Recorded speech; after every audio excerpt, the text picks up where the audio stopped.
ka-babes, nandito tayo sa Batangas, Mando and Elvis, lutong bahay ng Batangas. Ayan, pag pumupunta po kami sa Batangas, kumakain kami dito.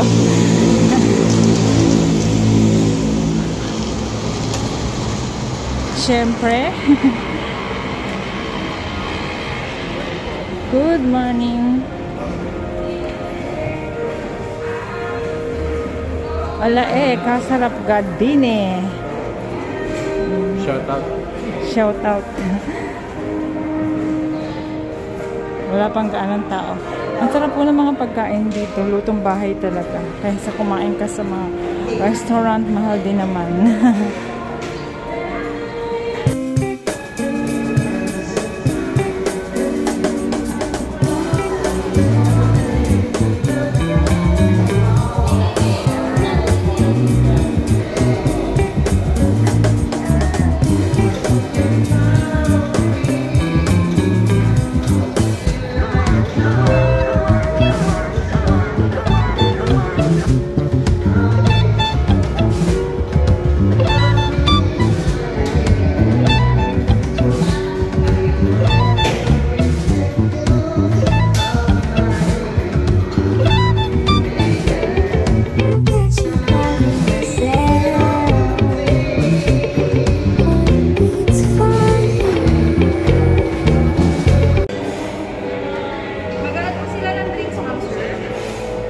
Magkano ba yung isang iced tea?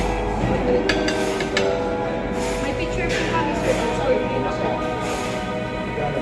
135 by 4 season. Ayun na lang. Sige. Wag na yung ano na lang. Iced tea na lang siguro. O 4 season. Wag yung masyadong matamis. Alin ba yung hindi masyadong matamis? Kasi dahil tayo sa matamis ngayon eh. Bali po 4 po yung price nila. Isang Milky fried tawilis. Sinigang na baboy.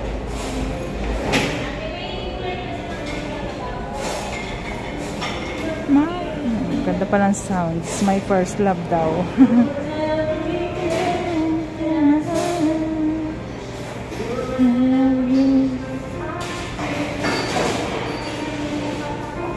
Yan mga kabibs, at narito kami ngayon sa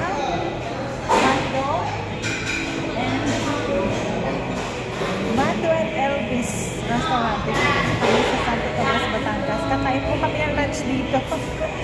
Kaya nga wala pa yung aming ibang order. Nagugutom na yung asawa ko. Gutom na raw siya. Ayan o. Ang dinadayo ko po talaga dito ay itong fried tawilis. Fried tawilis. Siyempre sila ay kumain ng sinigang na baboy. Ayan o.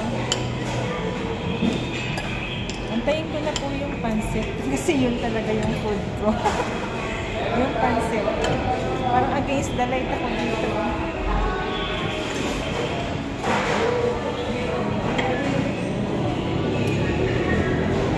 Sarap ng kain, no? Kain tayo mga kabibs. Ayan na po yung pancit waiting, arriving. Ayan si Kuya, oh. Ayan, ang masarap na pancit. Kibiran ko. Namikibiran ka ba?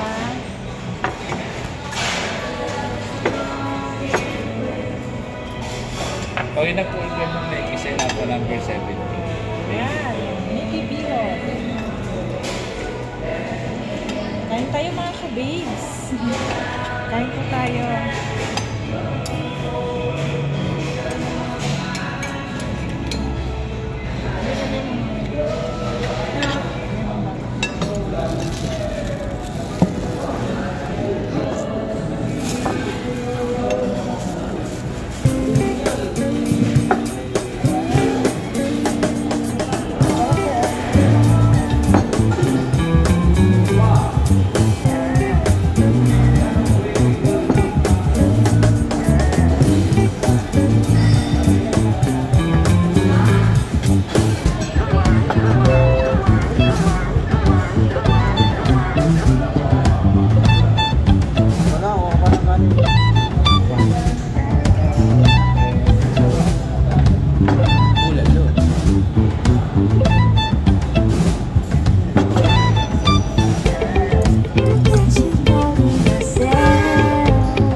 natin si Kuya Simon. Shoutout Kuya Simon. Dito yan sa Mando and Elvis.